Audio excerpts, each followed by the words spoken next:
අද මං ඔයාලට කියලා දෙන්නේ සම හිසකැස් ලස්සන කරනව විතරක් නෙමෙයි ලෙඩ රෝග රැස්සකට ගුණ දෙන නිල් කඩරළු පානය ගෙදරදී කොහොමද පහසුවෙන්ම හදාගන්නේ කියලා. මෙහිදී අපිට අවශ්‍ය වෙනවා හොඳින් පිරිසිදු කර සෝදාගත් නිල් කඩරළු මල් කිහිපයක්. නිල් කඩරළු වල නටුව කොටස කඩලා ඉවත් කරලා මල් 5ක් වගේ මේ විදිහකට අපි භාජනයකට දානවා. මේ ප්‍රමාණය එක්කෙනෙකුට සෑහෙන්න තමයි මම හදන්නේ. ඊට පස්සේ මේකට හොඳට නටන උණු වතුර දාලා විනාඩි 10ක් අපි හොඳට වහලා තියෙනවා. නිල් කඩරළු කියන්නේ පිළිකා නාශකයක්. ඔයාට සෙම ඇදම වගේ තත්ත්වයන් තියෙනවා නම් ඔයාට බොන්න හොඳම ඩ්‍රින්ක් එකක් තමයි නිල් කඩරළු පානය කියලා කියන්නේ.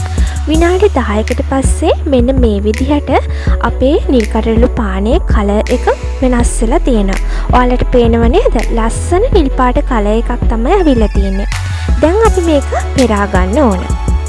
නිල් කඩරළු වලට පුළුවන් අපේ ශරීරයේ අභ්‍යන්තරයේ පෝෂණය ලබා දීලා අපේ සම හිසකෙස් ලස්සන කරන්න. දැන් මේ විදිහට දෙහි බිඳු කිහිපයක් මම මේකට එකතු කරගන්නවා. බලන්නකෝ දෙහි බිඳු එකතු කරගන්නකොට මේකේ කලර් එක මොකද්ද වෙන්නේ කියලා.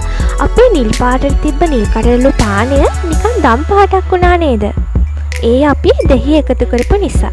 ඔයාට පුළුවන් කැමති නම් මී පැණි හැන්දකුත් එකතු කරන්න. කඩරළු වලට පුළුවන් අපේ සමට හිරු වලින් ඇතිවන බලපෑම අවම කරන්න. ඒ වගේම සමේ ඇතිවන ඉදිමුම් ආසාත්මිකතා මෙන්න මේ දේවල් පාලනය කරන්න හොඳම දෙයක් තමයි නිල් කඩරළු පානය කියලා කියන්නේ. දැන් මම එකට එකතු කරගන්නවා කසකස ඇට තේ හැන්දක ප්‍රමාණය. ඔයාට කැමති නම් විතරයි මේ දේවල් එකතු කරගන්න පුළුවන්. ඔයාට මේක දිනපතා උඩත් පාවිච්චි කරන්න පුළුවන්. ඉතින් තවත් දවසක හමු වෙමු. සුබ දවසක් ඔයාලා හැමෝටම.